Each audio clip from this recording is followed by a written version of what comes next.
there from RalleZ, and Yep. you guys definitely wanted to jump immediately on the Caitlyn Jhin prioritization discussion. Yeah, I'm just so happy the way he explained the point. Yeah, Caitlyn is fantastic. She's very strong. She Broken works is in what he basically, said. he said broken, yeah, that's true. Works in almost any composition except for when she wants to sit mid lane and like a Victor is taking up that space. It can be a little bit tricky. But the Jhin point is especially what stood out to me, and I really agree with his point how Jhin is great if you have like long range mid laners like Azir and Varus who can set him up, because you need something that can land. You need someone who can land long range damage to then make sure when you W someone as Jhin, you get the snare.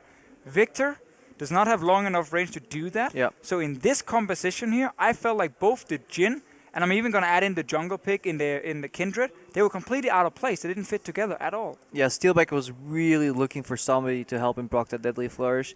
And in other compositions, we've seen it just work so beautifully. Here, there wasn't anything there. I think Rockat's draft, again, It's bad.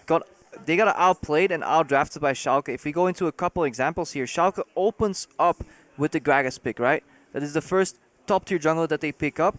Then Gilius still opts, then Roccat still opts into the Kindred Yes. on Airwaks, you know, which is traditionally a counter pick. Gragas, you know, can knock you out, as opposed to maybe going for the Rexet that could set up the Jhin, have more frontline, you know, keep the fight busy to allow Victor and the Jhin to enter the fight. Because they had so many issues getting there. They got outranged, outpoked. By the time they got into the fight, it was almost always over. Yep. You guys mentioned that you feel like Nif's draft, so the coach, have been better Yeah. overall from looking back to what Elements used to draft? Well, yeah, I do think so, because I think Schalke has a much better understanding now of how to actually combine multiple roles and multiple picks together, like the Jhin with Azir and Varus as an example, drafting early Gragas as well, because it's actually been one of the picks Airwaks has used in the past. So take that away and give it over to Gilius, so he's on a big frontline tank where he doesn't need to make big plays early game. I think that's super smart and smart by Nif. And I mean, to your Roccat point as well, they just seem to draft like very specific comfort picks, where you don't look at the entire comp. You say like, what do you want to play on each individual lane, and that's not how you draft. Like then you get these weird comps that doesn't fit together. Yeah, if you look at how Roccat should approach the mid game, these slightly passive picks like a Victor and a Jhin, they need somebody else to set up for them. I think that is what spirals into Roccat just not being proactive in the early game. To touch on what you just mentioned, not only are they drafting similar comps, because I've seen Elements draft poke comps last bit too, but they weren't doing anything with it. They've improved their lane swap, their map play, and they know how to kind of group together and make it work. Whereas last split we had these games where Sprattel was like level 4 at like 27 minutes or something, and right now they're getting the impact, so they're a lot more cohesion on the side of Schalke. Let's take a look at some of the replays from this game. A mid lane fight first up, where things started to go well for Schalke. Yeah, so this is first of all where Gilius on a Gragas has so much impact. It's a Yeah. beautiful engage. There's really nothing at that point you can do as Airwaks, but Roccat should never been in this situation in the first place, because they just lost a few ultis before this. You should just have backed away. There's no reason to stay. You're just kind of allowing Schalke to get the perfect engage, and Gilius here is a great teammate saying, you know what, I'm going to take this one for the team.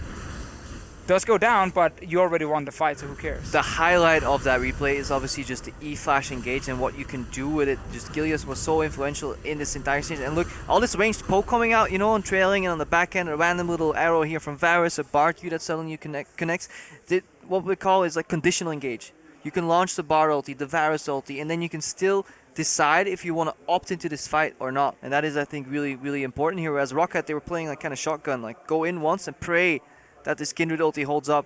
And then we can talk about the Victor build too. There's so many things that we can talk about that went wrong here for Roccat. And not even this whole go in once, because like, how do you actually go in the first place? You walk up and die. You walk up, you're like, I'm running at this Varus, and oh, he's going to shoot me in the face, and Ezreal's going to shoot me in the face, and then I'm already down to 50%, now I actually have to run away, and then a Gragas flashes in, and I'm dead. So I felt like Schalke outdrafted Roccat again. I think Echo, by the way, terrible top lane pick right now. I think Echo is dead in top lane. Yeah, okay, he's like decent, but you don't want a decent top lane pick where you can get a great top lane pick, which there are 5 or 6 of them. I mean, you answer your own question right there. How do you walk in? Obviously not from the front, so you need a flank. And what do you get for a flank is a winning top laner. How do you get a winning top laner? Not draft Echo into Trundle. Do not last pick Echo into Trundle. Get the Gnar again, get some winning matchups so you can push the Trundle and get around to the fight. Maybe have somebody distract and then walk in from the front. But if you're losing your side lanes and you're losing your 4-man mid. One bad play from Schalke, so Roccat has something to cheer for. Right? I guess we have our little Baron play here. So this was obviously the highlight for Roccat in this game. There you go, Crepo, take it away. It's just the weakness of a poke comp. Their biggest advantage is range. If you lock yourself down by being stationary at an objective, then you start messing up. and then things go wrong. And our producer's telling us to rap. So, you got something, Crepo? I'm a big Eminem fan, personally, but I don't think that's Rap God. a different rap. Okay, yeah, we have to wrap up here. That was the last replay, apparently. No, Waiting for it to end. we're still gonna crown a player of the game. Okay, we're not wrapping up. Gilius, for all the flack we gave him, he did step up. You guys really love Gragas. I heard that here as well as a jungle. #1 pick for sure for you guys, but Gilius still played good. Hard engage. Not the #1 pick for sure, but it's a great pick in the jungle. I mean, hard engage. He's a tank, and he has Oktoberfest skin. But you're saying it has nothing to do with Gilius.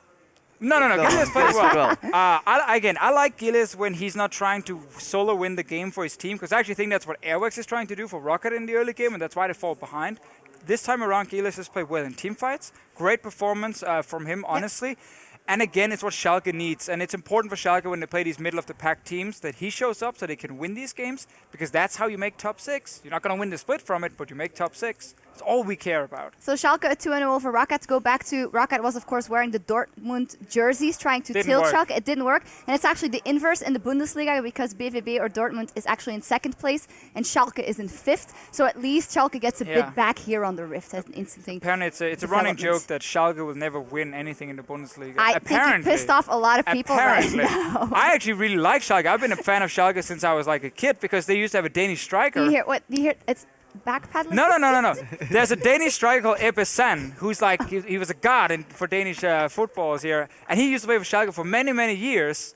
And he was like the best striker they've had since Hondelar.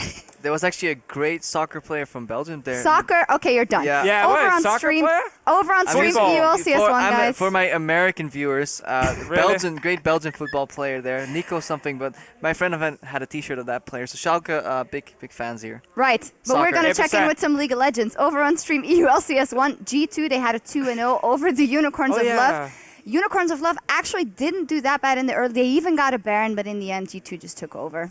Yeah, I mean, it was not like the last game where Unicorns had the snowball in the mid lane. First, it actually didn't happen at all, this one. Perks went completely crazy on Zillion. And then it was just like Unicorns never got an advantage. They walked into a few team fights where G2 were just a much better team. And it was pretty one-sided game. You could just see the experience between both these teams. I'm happy for Unicorns that they had a good start in game 1. And I think that if you can still camp for Exile and get him rolling, I think that's what they can take from this. G2, honestly, I expected a cleaner 2-0, but still dominating the league. Yeah, Perks got the player of the game as well on that one. But back in the studio, we've got another matchup on our hands. When we return, Team Vitality and H2K go at it in our next series of the day. Stay with us.